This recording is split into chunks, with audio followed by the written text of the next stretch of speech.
मैं रिकॉर्ड अपने एंड से कर सकती हूँ। आप अपने एंड से भी कर सकते हैं, मैं भी स्टार्ट कर दिया हूँ अभी, ओके परमिशन दे दिया हूँ आपको, आप रिकॉर्ड कर सकते हैं। ऐसे तो मैं रिकॉर्ड करके शेयर करूंगा ही। चलेगा सर, थैंक यू हाँ सो मच। ठीक है। ओके, आप शेयर करोगे क्या? हाँ हाँ राइट। ओके चलो। क्योंकि बीच में क्या होगा, डिस्कनेक्ट हो जाएगा 40 मिनट्स के बाद, मुझे फिर से रिकनेक्ट करना पड़ेगा, तो वो दो फाइल हो जाएगा, दोनों को मर्ज करके मैं एक बना के आप लोग को यूट्यूब के थ्रू शेयर कर दूंगा, ठीक है।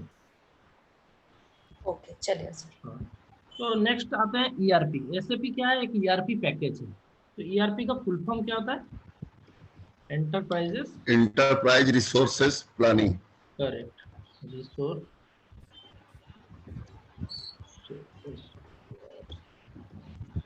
प्लानिंग। तो एसएपी लगाने कोई भी कंपनी क्यों लगाती है, इसके यूजेस क्या है? हम ओरेकल, टैली, ये सब भी ईआरपी है, ये सब क्यों नहीं लगाते हैं? एसएपी का लगाने का मकसद क्या होता है? तो जैसे आप देखिए बहुत सारे ईआरपी है मार्केट में, जैसे माइक्रोसॉफ्ट डिवीजन, ओरेकल, ये सब जो है, बैन था पहले। तो ये सब जो आपका ईआरपी है, उसके मुकाबले एसएपी क्या है, बहुत ही इजी वास्ट टू है, ये यूज है। इंटीग्रेटेड है, सिस्टम इंटीग्रेटेड है, ठीक है। तो क्या है एसएपी, क्या है, जो एंटायर बिजनेस है कंपनी का, उसको कंट्रोल करता है, मॉनिटर करता है at any G G. Location. Any location, कहीं भी आप हैं, आप एसएपी से कंट्रोल कर सकते हैं अपने बिजनेस को।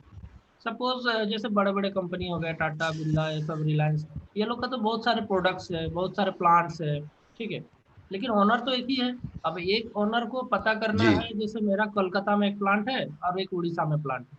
तो कोलकाता में सपोज एक प्लांट है, वहां पे कितना प्रॉफिट लॉस हो रहा है, उड़ीसा में कितना प्रॉफिट लॉस हो रहा है मेरा आज के डेट में, अभी कितना हो रहा है, मतलब इमीडिएट जानना है।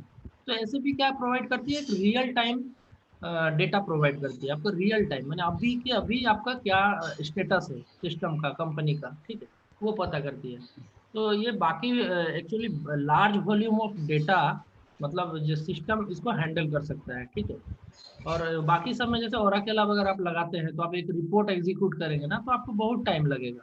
मतलब जैसे एक ट्रायल बैलेंस आपने चलाया, तो ऑलमोस्ट आपको मतलब 10 मिनट्स लगेगा, लेकिन ये विद इन अ सेकेंड आपको रिपोर्ट देता है एसएपी, ठीक है। ये बहुत ही फास्ट है, इंटीग्रेटेड है। सर, हाँ आपने एक टर्म यूज किया, रियल टाइम बेसिस पे डेटा देता है। हाँ, ये रियल टाइम बेसिस पे डेटा देना क्या होता है और रियल कैसे टाइम देते हैं? वो R3 process R3 process, correct. Basically अभी चल रहा है इंडिया में, वो R3 बेस पे ही है काम। अभी जो नया वर्जन आ रहा है वो S4 हाना आएगा, राइट राइट, एग्जैक्टली। थोड़ा एडवांस है S4 हाना। हाँ, एस फोर हाना क्या है, देखिए एस फोर हाना और सॉरी एस फोर हाना और ईसीसी में क्या डिफरेंस है? पहले जो था हम लोग का था ईसीसी, ठीक है।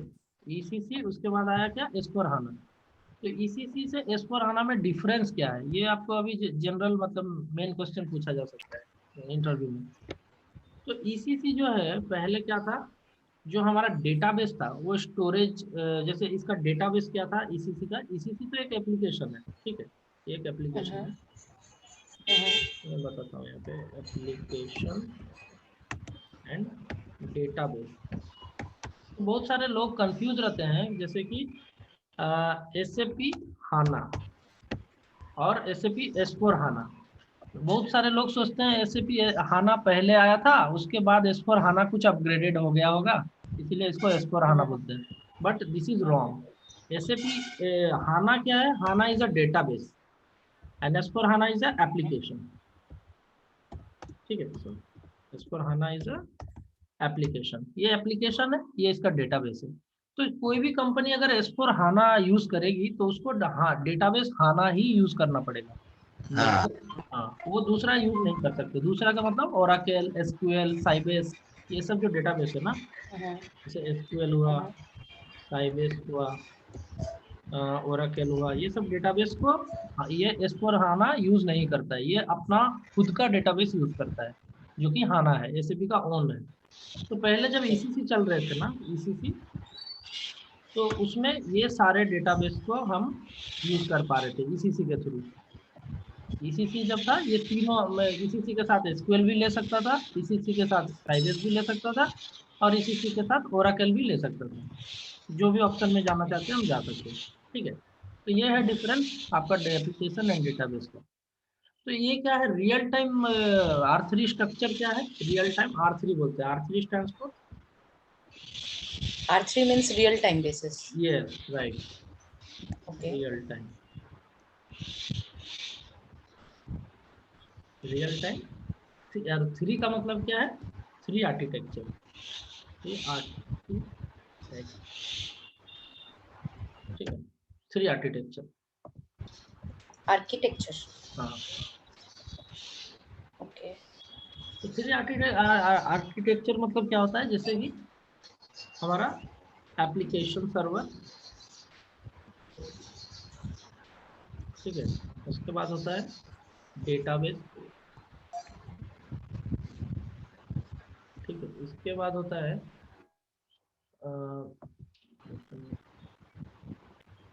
एप्लीकेशन या डेटाबेस,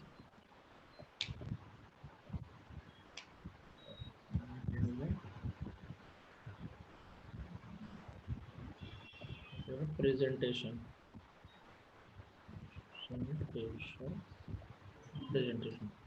तो डेटाबेस सॉरी एप्लीकेशन पहले होगा, प्रेजेंटेशन बाद में होगा, ये यहाँ पे होगा, ठीक है। तो पहले डेटा, यहाँ पे डेटाबेस तैयार होता है, फिर एप्लीकेशन, फिर प्रेजेंटेशन। प्रेजेंटेशन वो GUI जो हम लोग यूज करते हैं ना, ग्राफिक यूजर इंटरफेस, वो सब हो गया। सर मैंने यूज नहीं किया है। अच्छा अच्छा, वो आगे करेंगे हम लोग, अभी स्टार्ट करेंगे तो हम लोग करेंगे। तो ये R3 का मतलब है, जस्ट मैं R3 को एक्सपेंड करके आपको बताया कि R का मतलब होता है रियल टाइम, और 3 आर्किटेक्चर जो होता है, ये 3 लेयर जो सर्वर होता है हमारा, जैसे प्रेजेंटेशन, एप्लीकेशन एंड डेटाबेस, ये 3 लेयर जो होता है, इसको R3 आर्किटेक्चर बोलते हैं, ठीक है। तो नेक्स्ट जैसे देखिए, जैसे ईच एंड एवरी SAP में क्या क्या है, मॉड्यूल है, मॉड्यूल वाइज SAP को डिवाइड करा गया है। मॉड्यूल का मतलब क्या होता है, ईच बिजनेस प्रोसेस, हर एक बिजनेस प्रोसेस को हम SAP मॉड्यूल्स में डिवाइड कर दिए हैं, ठीक है। मॉड्यूल्स का मतलब क्या होता है, जैसे FICO एक मॉड्यूल है, MM, SD, ये तो पता होगा आप लोग को, QM, HR, PP, PM, इस तरह का सर बहुत। QM और PP क्या होता है? QM मैंने क्वालिटी मैनेजमेंट में आ रहा हूँ आगे, क्यूएम क्वालिटी मैनेजमेंट और पीपीवाई वो है प्रोडक्शन प्लानिंग। मैं और आ रहा हूँ, PM? मैं पूरा बता रहा हूँ इसमें, एक second.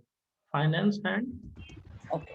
Controlling, finance and controlling में क्या होता है कि जैसे जो भी फाइनेंशियल डेटा है, ट्रांजैक्शन है, जैसे पेमेंट किया, किसी को एडवांस किया, तो फाइनेंशियली रिलेटेड जो भी डेटा है वो फाइनेंस एंड कंट्रोलिंग रिकॉर्ड करता है। इसको एक साइकिल बोलते हैं, इसमें एक साइकिल रहता है जिसको बोलते हैं R2R। R2R का मतलब क्या है, ओके। हाँ, R2 रिसीवेबल्स। नहीं, R2R का मतलब है रिकॉर्ड टू रिपोर्ट। फाइनेंस का काम क्या है, ट्रांजैक्शन सबको रिकॉर्ड करना और एट द एंड उसका रिपोर्ट प्रोवाइड करना, रिपोर्टिंग पर्पस, ठीक है। तो रिकॉर्ड कैसे करेगा, GL के थ्रू, जनरल लेजर के थ्रू। कुछ भी डेटा हम इनपुट करते हैं तो वो एक जगह में सेव होता है, वो सेव कहाँ पे होता है, जनरल लेजर में जाकर। General ledger is nothing but a book of account, ठीक है। इससे क्या होता है, मटेरियल मैनेजमेंट, जो कि हम लोग अभी पढ़ने वाले हैं, मटेरियल मैनेजमेंट, ठीक है। SD का मतलब क्या होता है, sales and sales distribution, distribution. Yes. QM का मतलब क्या होता है, क्वालिटी मैनेजमेंट। मैं देखिए बेसिक्स सारे मॉड्यूल के बारे में आपको बता दूंगा, ओवरव्यू दे दूंगा क्या होता है, क्या यूजेस है, तो आपको समझ में आएगा। क्योंकि अगर आप MM पढ़ रहे हैं तो सिर्फ MM जानने से नहीं होता है, आपको बेसिक सभी मॉड्यूल के बारे में आना चाहिए, ताकि जब सिस्टम एरर देगा तो आपको पता होना चाहिए कि मेरे रिलेटेड है या किसी अदर मॉड्यूल्स के रिलेटेड है, ठीक है ना। ह्यूमन रिसोर्सेज, PP का मतलब हो गया प्रोडक्शन प्लानिंग, ठीक है। प्लांट मेंटेनेंस,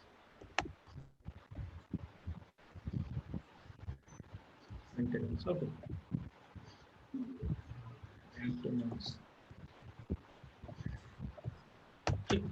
तो अब देखिए MM का मतलब क्या होता है, इसमें भी एक साइकिल होता है, मटेरियल मैनेजमेंट, इसका साइकिल होता है P2P। P2P का मतलब क्या है, प्रोक्यूर टू ओके। ओके। पे, पे। यस। तो इसी तरह SD का भी एक साइकिल होता है। SD का क्या होता है? O2C। O2C का मतलब क्या होता है? Order to cash. Cash, okay. बस ये 3 का ही साइकिल होता है, क्योंकि ये कॉमन मॉड्यूल है जो कि सारे आपको कंपनीज में मिलेंगे। ये 3 लगाने से ही मेरा SAP स्टार्ट, मतलब SAP को हम फुल्ली यूज कर पाएंगे। और ये सब एड ऑन मॉड्यूल है, मतलब ये सब सब मॉड्यूल्स है। बहुत सारे कोई यूज करते हैं, बहुत जगह यूज नहीं करते हैं। तो ये देखिए, सेल्स एंड डिस्ट्रीब्यूशन में क्या होता है?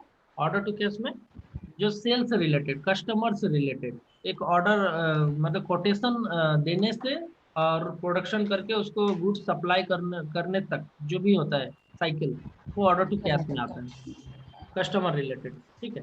वेंडर रिलेटेड जो भी होता है मटेरियल मैनेजमेंट में आता है। वेंडर से जो भी ट्रांजेक्शन करते हैं, एक वेंडर को हम गुड्स सप्लाई करने का एक ऑर्डर देते हैं, वो गुड्स सप्लाई करता है और उसको पेमेंट देते हैं। तो ये सारे साइकिल आ जाएंगे P2P में। ठीक है। नेक्स्ट क्या है? Quality management. क्वालिटी मैनेजमेंट का यूज कहाँ पे है? अब जैसे मैं यूज कर रहा हूँ मॉड्यूल। अभी मैं चाहता हूँ कोई भी प्रोडक्ट मैं किसी भी वेंडर से जब खरीदता हूँ, तो वो डायरेक्टली यूजर्स को यूज करने नहीं दिया जाए, ये पहले क्वालिटी टेस्ट हो, उसके बाद यूज करा जाए इसको। ठीक है। सपोज मैं 10 लैपटॉप मंगाया अपने IT टीम के लिए, तो 10 लैपटॉप मंगाया, वो laptop direct he IT team को नहीं दिया जाता है, उसका पहले क्वालिटी टेस्ट होता है कि वो लैपटॉप सही से चल रहा है कि नहीं, कुछ खराबी है क्या, ये सब टेस्टिंग होता है इसमें। अगर ओके है तब ये गुड्स इशू कर सकते हैं, इसका अनरिस्ट्रिक्टेड स्टॉक में जाएगा। ठीक है। नहीं तो ये रिजेक्ट हो जाएगा और रिटर्न टू वेंडर हो जाएगा। तो क्वालिटी मैनेजमेंट का काम है क्वालिटी इंस्पेक्शन करना। ठीक है। तो वो पूरा साइकिल है एक बहुत बड़ा। फिर HR का काम क्या है, ये तो पता होगा, human resources, hire to retire. एक आदमी को कंपनी में एंट्री ज्वाइन करने से लेके उसको रिटायर करने तक, या फिर उसको छोड़ने तक, सारा डेटा इसमें, एम्प्लॉय डेटा इसमें कवर होता है HR में। PP में क्या होता है? Production planning. Production planning, suppose मेरे को जैसे किसी कंपनी ने मुझे ऑर्डर दिया कि मुझे 1000 मैट्रिक टन स्टील चाहिए, तो वो जो ऑर्डर दिया, तो मुझे प्रोडक्शन प्लानिंग वाले क्या करेंगे कि उस ऑर्डर को कंप्लीट करने के लिए कितना मैन पावर लगेगा, कितना टाइम लगेगा, कितना मशीन एफर्ट लगेगा, ये सारा कैलकुलेट करके एट द एंड ये कॉस्टिंग बताएगा कि हमारा कॉस्ट क्या आ रहा है प्रोडक्शन का। ठीक है। और उसी प्लानिंग के हिसाब से, उसी सीक्वेंस में हर एक प्रोजेक्ट एग्जीक्यूट होगा, हर एक स्टेप एग्जीक्यूट होगा। ठीक है। तो ये है प्रोडक्शन प्लानिंग का काम। फिर क्या है? Plant maintenance. प्लांट मेंटेनेंस का काम क्या है? जैसे सपोज एक कंपनी में बहुत सारे मशीनरीज चल रही है। ठीक है। तो सपोज मशीनरीज चल रही है, तो उसका मेंटेनेंस भी करना पड़ता है, कभी वीकली करना पड़ता है, कभी मंथली करना पड़ता है। ठीक है। तो उस हिसाब से, जैसे सपोज एक मेरा कन्वेयर बेल्ट चल रहा है, तो उसको क्या है, वीकली उसको ग्रीजिंग करना पड़ता है, उसमें बेयरिंग लगा हुआ है, उसको ग्रीजिंग करना पड़ता है। तो ग्रीसिंग करने के लिए मैं एक प्लांट मेंटेनेंस का एक ऑर्डर बना दूंगा, जो कि मुझे हर हफ्ते एक नोटिफिकेशन देगा कि आपका मेंटेनेंस ड्यू हो गया। ठीक है। तो इसमें 2 तरह का मेंटेनेंस रहता है, preventive maintenance and breakdown maintenance. तो ब्रेकडाउन मेंटेनेंस, सपोज कोई मशीन चल रहा है, खराब हो गया, तो उसको बनाने में कितना टाइम लगा, कितना मैन पावर लगा, क्या मटेरियल लगा, ये सारा डेटा प्लांट मेंटेनेंस के अंदर आता है। ठीक है। तो ये था सारे मॉड्यूल्स का बेसिक्स ओवरव्यू मैं जो बता रहा हूँ। अभी मेन हमको पढ़ना क्या है? MM में क्या क्या है। हाँ, तो MM से रिलेटेड। राज सर, हाँ बोलिए। बोलिए। सर मैं पूछ रही थी ना कि हमारे मेन साइकिल्स होते हैं जिन पे हम काम करते हैं, हाँ और इन्हीं तीनों में ये QM, HR, PP और PM सब मॉड्यूल्स होके ऐड होते हैं क्या, इंडस्ट्री स्पेसिफिक होके? हाँ हाँ, जैसे देखिए, अगर मैं FICO और MM और SD ये तीनों इम्प्लीमेंट करा दिया एक कंपनी में, ठीक है, तो हमारा SAP जो है वो यूज कर सकते हैं हम। ठीक है। यूज करने के लिए रेडी है, क्योंकि मेरा सेल्स कवर हो गया, परचेज कवर हो गया, और फाइनेंस से रिलेटेड सारा रिपोर्ट कवर हो गया। तो ये क्वालिटी मैनेजमेंट अगर मुझे चाहिए कि मुझे क्वालिटी भी रखना है, क्वालिटी मॉड्यूल का यूज भी करना है, तो हम क्वालिटी इंप्लीमेंट करेंगे, क्वालिटी टीम रखेंगे। ठीक है ना। तो ये जैसे मैंडेटरी नहीं है, मैंडेटरी है ये तीन मैंडेटरी है। अगर ये 3 लगा दिया तो हो गया। अभी मतलब रिक्वायरमेंट के हिसाब से हम क्या करते हैं, अच्छा, अपना बिजनेस को, अपना सिस्टम को इंटीग्रेट करते जाते हैं। मॉड्यूल देते हैं, हाँ, ओके, हाँ। तो ऐड करते चले जाते हैं। हम्म। तो अभी नेक्स्ट आ जाते हैं एमएम में P2P साइकिल क्या है। P2P साइकिल, P2P साइकिल बताने से पहले मैं बताना चाहता हूँ कि कंसल्टेंट जो है होते हैं दो टाइप के होते हैं, एसएपी कंसल्टेंट, ठीक है। कुछ आइडिया है इसके बारे में, किस किस टाइप नहीं के? सर। जैसे होते नहीं हैं, सर। हाँ, functional consultant, okay, functional consultant and technical, okay. तो फंक्शनल कंसल्टेंट कौन होते हैं और टेक्निकल कंसल्टेंट कौन होते हैं, और एक होते हैं एंड यूजर्स। ये कोई कंसल्टेंट नहीं होते हैं। एंड यूजर क्या है, कंपनी में हर एक आदमी एक एंड यूजर है। जो एसएपी में कुछ भी डेटा डाल रहा है वो एंड यूजर है। तो जैसे यूज हमारा, कर रहा है। हाँ हाँ, तो हमारा जैसे आईटी टीम है हमारा, ठीक है। आईटी टीम में, एसएपी का आईटी टीम है हमारा, जिसमें दो तरह के कंसल्टेंट होते हैं, फंक्शनल एंड टेक्निकल। फंक्शनल में कौन हो गया, FICO, MM, SD, जो ये सारे मॉड्यूल जो मैं बताया ना, ये फंक्शनल है पूरा का पूरा। ओके। टेक्निकल में क्या होगा, जैसे ABAP, एबाप, ठीक है। एबाप एक क्या है, कोडिंग। एसएपी में कुछ भी चेंजेस चाहिए, जैसे ये फील्ड यहाँ पे नहीं आना है, ये फील्ड को इधर लाना है, तो वो सब जो टेक्निकल चेंजेस होता है वो एबाप करता है, एबाप कंसल्टेंट। नेक्स्ट हो गया बेसिस। बेसिस का काम क्या होता है, जो ऑथराइजेशन देता है। जैसे मैं एसएपी में कुछ काम कर रहा हूँ, किसको क्या काम करने का परमिशन है, ऑथराइजेशन है, क्योंकि सबको सब कुछ नहीं दिया जाता है, इसमें कंट्रोल रहता है। तो वो कंट्रोल करता है कौन है, बेसिस। ऑथराइजेशन से रिलेटेड, बैकअप से रिलेटेड, सर्वर से रिलेटेड, ये सब काम करता है बेसिक्स। तो ये बेसिक्स का काम टेक्निकल। उसके बाद BI/BO, business intelligence, business object, तो इस तरह का जो कंसल्टेंट्स रहते सर हैं। Business intelligence. हाँ, हाँ, बिजनेस इंटेलिजेंस जैसे रिपोर्टिंग वाला, कुछ एनालिटिक्स जो रहता है ना, रिपोर्टिंग पर्पस। सर ये आपने मींस फी FICO के अगेंस्ट में अबैप लिखा है, नहीं तो MM में बेसिस लिखा है, ऐसा है क्या? नहीं नहीं, गलत, ऐसा नहीं है। ये ओके। ये इससे रिलेटेड नहीं है, ये अलग है, मैं बोल रहा हूँ। हाँ ठीक है। हाँ, मैं टेक्निकल का ये एग्जांपल दिया, ये तीन तरह के कंसल्टेंट टेक्निकल होते हैं, और फंक्शनल ये सारे मैं ले लेता हूँ यहाँ से, चलिए ओके। आपका डाउट अभी क्लियर हो जाएगा। देखिए ये सारे कंसल्टेंट फंक्शनल है, ठीक है। तो आपको अभी पता चल रहा है कौन सा टेक्निकल कंसल्टेंट है, कौन सा फंक्शनल कंसल्टेंट है। और एंड यूजर क्या होता है, ऑल यूजर्स वो use SAP। Who uses SAP, correct. जो एसएपी को यूज कर रहा है, चाहे वो पीओ बना रहा है कि PR बना रहा है, पेमेंट का एंट्री कर रहा है, कुछ भी कर रहा है, वो सारा एंड यूजर हो गया, ठीक है। तो अभी आ जाइए next, P2P cycle. P2P cycle में क्या क्या होता है, ठीक है, इसे हटा देते हैं। समझ में आ रहा है ना आप लोग को? जी सर। ठीक है। तो P2P में क्या होता है, एक साइकिल होता है, जो कि होता है नंबर 1, पहले क्या होता है, परचेज रिक्विजिशन। परचेज रिक्विजिशन कब हम क्रिएट करते हैं, तब जब, हमारे पास रिक्वायरमेंट आती है। Correct, purchase requisition is nothing but a requirement. जब भी मुझे किसी चीज का रिक्वायरमेंट होता है तो मैं परचेज रिक्विजिशन जनरेट करना पड़ता है। इसमें कुछ नहीं होता है, जस्ट मटेरियल एंड क्वांटिटी। क्या मटेरियल मुझे चाहिए, कितना क्वांटिटी चाहिए, वो डेटा इसमें रहता है। तो परचेज रिक्विजिशन से नेक्स्ट क्या होता है, परचेज ऑर्डर। अब जैसे मैं रिक्वायरमेंट जनरेट कर दिया, ऑर्डर। मुझे 10 लैपटॉप्स चाहिए, 10 डेल का लैपटॉप चाहिए। कंपनी में मैंने ये रिक्वायरमेंट जनरेट किया, ठीक है, 10 पीसेस। तो अभी क्या है, ये रिक्वायरमेंट अगर पास हो गया, अप्रूव्ड हो गया कि हाँ ये वैलिड रिक्वायरमेंट है, ये चाहिए, तो परचेज डिपार्टमेंट क्या करता है, परचेज ऑर्डर बनाता है। ऑर्डर कैसे बनाता है, पहले वो वेंडर से कोटेशन लेता है, ठीक है, कि मुझे 4 वेंडर जैसे है, अलग अलग 4 वेंडर है लोकल में, वो चारों वेंडर को ये कोटेशन लेता है 10 पीस डेल का लैपटॉप। जो L1 होगा, जो सबसे लोअर वन होगा, जिसका सबसे अच्छा रेट होगा, उसको परचेज ऑर्डर दिया जाएगा, ठीक है। तो यहाँ पे क्या आ गया, वेंडर सिलेक्शन हो गया, वेंडर सिलेक्टेड एंड ऑर्डर दे दिया उसको, ठीक है। नेक्स्ट क्या है, थर्ड नंबर क्या है, जब वेंडर को मैंने ऑर्डर दे दिया, नेक्स्ट वेंडर क्या किया, वो मटेरियल लेके आ गया प्लांट में, ठीक है, तो उस टाइम में स्टोर डिपार्टमेंट क्या करेगा, goods receipt,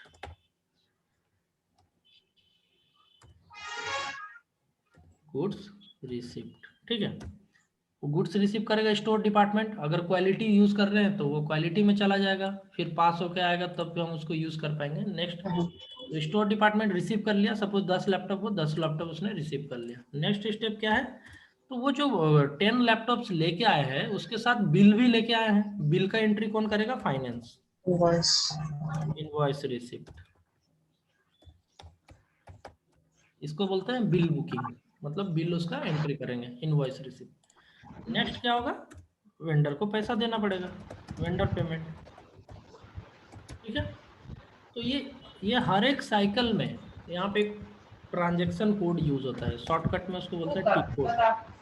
tick code is nothing but transaction code, ठीक है। तो एसएपी में हर एक स्टेप को करने के लिए मुझे एक ट्रांजैक्शन कोड यूज करना पड़ता है। तो जैसे परचेज रिक्विजिशन के लिए ME51N, ओके, परचेज ऑर्डर के लिए ME21N, गुड्स रिसीव के लिए अलग बात करेंगे MIGO, ठीक है। इनवॉइस रिसीव के लिए MIRO, वेंडर पेमेंट के लिए F-53। पूछ रही है हेलो, नहीं क्लास कर, नहीं भाई क्लास चालू है। ठीक है, तो अभी देखिए, तो ये सारे ट्रांजैक्शन कोड्स यूज करते हैं हम लोग इसमें, ठीक है, P2P में।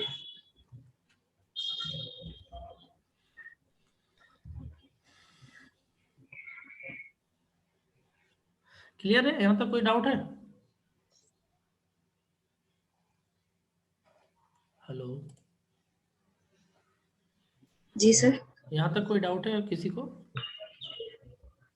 नहीं सर, यहाँ तक तो सर कुछ और टेक्निकल जो कंसल्टेंट जहाँ पे आपने लिखा है ना, एबैप, बेसिस, बीआई, कुछ और टेक्निकल्स के नाम यहाँ पे और ऐड करेंगे क्या? मुझे एक्चुअली ज्यादा पता नहीं है। अच्छा अच्छा, एक सेकंड रुकिए, सावन का फोन आ रहा है। हेलो, यस,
ओके, ठीक है। हाँ किरण जी बोलिए, क्या बोल रहे थे आप? हेलो सर मैं कह रही थी ना कि आपने जहाँ पे फंक्शनल और टेक्निकल टीम्स लिखे हैं ना, एबैप, बेसिस, बीआई, बीओ, तो उसमें सर कुछ और टेक्निकल एप्लीकेशंस के नाम लिखोगे क्या? क्योंकि मुझे ये अच्छा 3 ही पता है और पता नहीं है मुझे।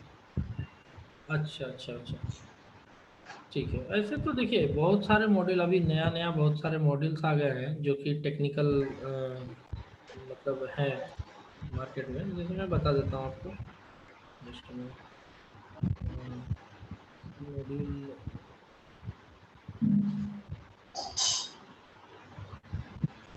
CRM से हो गया, टेक्निकल है CRM। CRM क्या होता है सर? BW, CRM ये कस्टमर बेसिकली सेल्स वाले रिलेशनशिप, देखते हैं, मार्केटिंग वाले। अच्छा, right right, customer relationship management. बहुत बड़ा है ये, सैप से भी बड़ा है। सीआरएम बहुत CRM डिफिकल्ट ना। है। CRM हाँ बहुत बड़ा है। बहुत बड़ा है CRM साहब से भी काफी बड़ा। Right. Investment IM, sorry IM का मतलब investment module management, investment management होता है ना, वो एक मॉड्यूल है। तो ये सब में क्या है ना, बहुत सारे जैसे टेक्निकल थिंग्स रहते हैं जो कनेक्शन से रिलेटेड रहता है, जैसे मेलिंग सिस्टम ये सब रहेगा। जैसे CS का मतलब हो गया जैसे कस्टमर सर्विसेज, ठीक है। फिर जाके आपका होगा SEM स्ट्रेटेजिक एंटरप्राइजेस मैनेजमेंट। इस तरह से आपका बहुत सारे मॉड्यूल्स है। अभी मैंने बेसिक्स आपको बता दिया, जो बेसिक हाँ मॉड्यूल ये हर जगह यूज होते हैं, ये 3, ये सब हर जगह नहीं यूज होते हैं, ये मतलब बड़ा कंपनी है तो ये सब यूज करते हैं, ठीक है।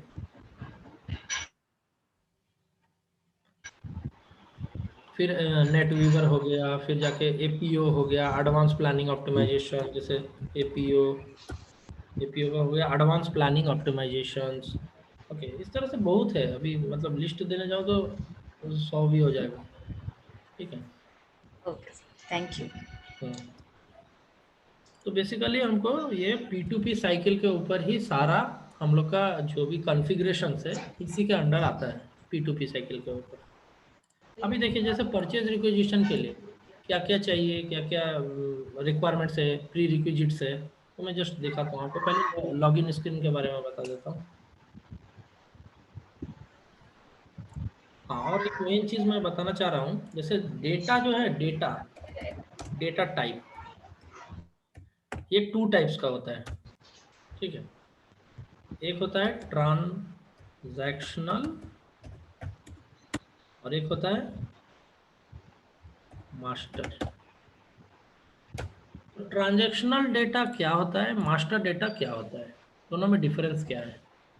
सपोज एक वेंडर वो गुड सप्लाई कर रहा है, तो वेंडर का जो डेटा रहेगा, लाइक उसका name, address, phone number, bank details, जो भी डेटा है वो एक वेंडर मास्टर में हम बना के सेव रखते हैं, तो उसको बोलते हैं वेंडर मास्टर।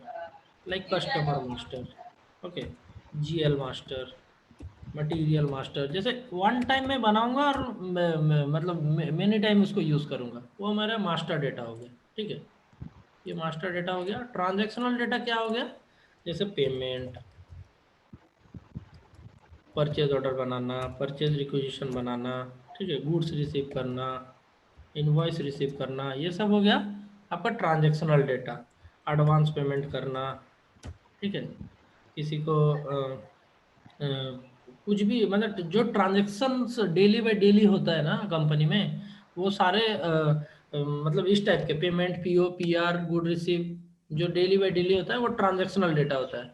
और वन टाइम जो एंट्री होता है, जैसे वेंडर मास्टर कस्टमर, जैसे एक बार वेंडर बना दिया तो उसके साथ कितना भी बार हम गुड्स खरीद सकते हैं, परचेज कर सकते हैं, हाँ, उसको पेमेंट दे सकते हैं, तो ये वन टाइम क्रिएशन होता है। मैं आगे जब प्रैक्टिकल बताऊंगा आपको ये वाला क्वेश्चंस क्लियर हो जाएगा एग्जांपल देके, ठीक है। आप लोग को क्या एक्सेस दिया गया है SAP का? सर मुझे अभी तक नहीं मिला एक्सेस। ठीक है, आप लोग मतलब आज ही ले लीजिएगा मैडम को बोल के, क्योंकि इसके बिना मतलब आप प्रैक्टिस कैसे करोगे नहीं रहेगा तो, ठीक है। तो देखिए ये जो एक कनेक्शन यहाँ पे बना रहता है, ऐसा करके बना रहेगा, ठीक है। इस कनेक्शंस में क्या रहेगा, डिस्क्रिप्शन, जो सर्वर आप यूज़ कर रहे हैं उसका एप्लीकेशन IP रहेगा, कौन सा IP से कनेक्ट कर रहे हैं, इंस्टेंस नंबर रहेगा, सिस्टम ID रहेगा, ये सब बेसिस वाले डिज़ाइन करते हैं। आपको सिर्फ जस्ट इसको डबल क्लिक करके कनेक्ट करना रहता है। डबल क्लिक करने के बाद इस तरह से स्क्रीन आ जाएगा, ये फर्स्ट लॉगिन स्क्रीन है, ठीक है। तो यहाँ पे यूज़र ID यहाँ पे डालना है, यहाँ क्लाइंट रहेगा, क्लाइंट आपको बेसिस का टीम बता देगा क्या क्लाइंट यूज़ करना है। तो यूज़र ID, पासवर्ड, अगर पासवर्ड मुझे रीसेट करना है, अगर कोई जैसे मुझे 1 2 3 4 5 6 करके पासवर्ड दे दिया, अभी जैसे मुझे रीसेट करना है तो यहाँ पे न्यू पासवर्ड में क्लिक करके रीसेट कर सकते हैं, ठीक है, ये ऑप्शन है। यहाँ पे जैसे मैं लॉगिन कर रहा हूँ, पासवर्ड देके एंटर करेंगे तो लॉगिन हो जाएगा। ये हमारा फर्स्ट स्क्रीन है लॉगिन करने के बाद। तो यहाँ पे देखिए, यहाँ पे क्या दिखा रहा है, SAP इजी एक्सेस। ये जितने भी देख रहे हैं नोट्स, ये सारे नोट्स हैं। नोट्स के अंदर में बहुत सारे ट्रांजेक्शन्स हैं, बहुत सारे मतलब जो एंड यूजर यूज करता है वो सारे इसके अंदर में रहते हैं। जैसे एंड यूजर क्या करेगा, मटेरियल में परचेजिंग में जाके परचेज ऑर्डर बनाना चाहता है, यहाँ से क्रिएट कर सकता है। ठीक है, तो ये जो ये यहाँ पे जितना भी काम है, जितना भी ट्रांजेक्शन्स दिए गए, ये सब कौन करता है, एंड यूजर्स। ये कंसल्टेंट का काम नहीं है। कंसल्टेंट क्या करता है, जो भी कॉन्फ़िगरेशन करेगा उसका एक टी कोड है, सेपरेट टी कोड है, SPRO। यहाँ पे टी कोड सर डाल। बीच में आपकी आवाज कट गई थी, आप एक बार बताएंगे क्या फिर से? ये विंडो पे जितने भी काम है वो एंड यूजर्स करते हैं, उसके राइट, आगे? इसके आगे देखिए, ये नॉइस हो रहा है, एक सेकंड आप म्यूट करता हूँ। हाँ, तो देखिए ये जो स्क्रीन दिखा रहा है, ये जब भी लॉगिन करेंगे ये SAP इजी एक्सेस, जितना भी एंड यूजर है यहाँ से सारा ट्रांजेक्शन्स आपका सारे करते ट्रांजेक्शन हैं। कोड है एंट्री करते हैं। ठीक है, जो कंसल्टेंट है उसके लिए एक टी कोड है, SPRO। सारे कंसल्टेंट जो भी मॉड्यूल के होंगे SPRO टी कोड में जाएंगे, यहाँ पे SAP रेफरेंस IMG इसमें क्लिक करेंगे। अब इसके लिए, ये कंसल्टेंट के लिए ये नोट्स है, यहाँ पे हम सारे कॉन्फ़िगरेशंस करते हैं, सारे चेंजेस करते हैं, सारे। यहाँ हाँ, यहाँ पे ये सारे नोट्स के अंदर में, जैसे एंटरप्राइज स्ट्रक्चर, डेफिनेशंस, तो हर हर एक मॉडल का एक नोट्स है। जैसे फाइनेंशियल अकाउंटिंग FICO के लिए यहाँ पे MM का यहाँ पे होगा, ये देखिए क्वालिटी MM, ये MM का है, MM का नोट मटेरियल मैनेजमेंट। है ना, material management, sales and distributions. हाँ, उसी तरह से ये सबका है यहाँ पे, क्वालिटी मैनेजमेंट। तो सारे कंसल्टेंट इस SPRO टी कोड में जाके कॉन्फ़िगरेशन करते हैं, और जो लॉगिन करने से फर्स्ट पेज आता है वो एंड यूजर पेज है। ठीक है, तो अभी देखिए SPRO टी कोड का मतलब क्या होता है। SPRO, इसका भी एक फुल फॉर्म है, SAP प्रोजेक्ट रेफरेंस ऑब्जेक्ट। ठीक है, ये इसका फुल फॉर्म है SPRO का। आपको इंटरव्यू में आप जरूर पूछा जाएगा SPRO का मतलब क्या होता है, उसका फुल फॉर्म क्या है। और IMG जो मैं क्लिक किया, IMG का मतलब क्या है, इम्प्लीमेंटेशन गाइड, गाइड। ठीक है, तो इम्प्लीमेंटेशन गाइड बोलते हैं IMG को। जैसे ये IMG का अंदर में है, अभी हम इम्प्लीमेंटेशन गाइड के अंदर में। तो देखिए, कभी भी कंपनी में फर्स्ट टाइम जब इम्प्लीमेंटेशन होता है, फर्स्ट टाइम जब SAP लगाते हैं, तो सबसे पहला काम रहता है FI का।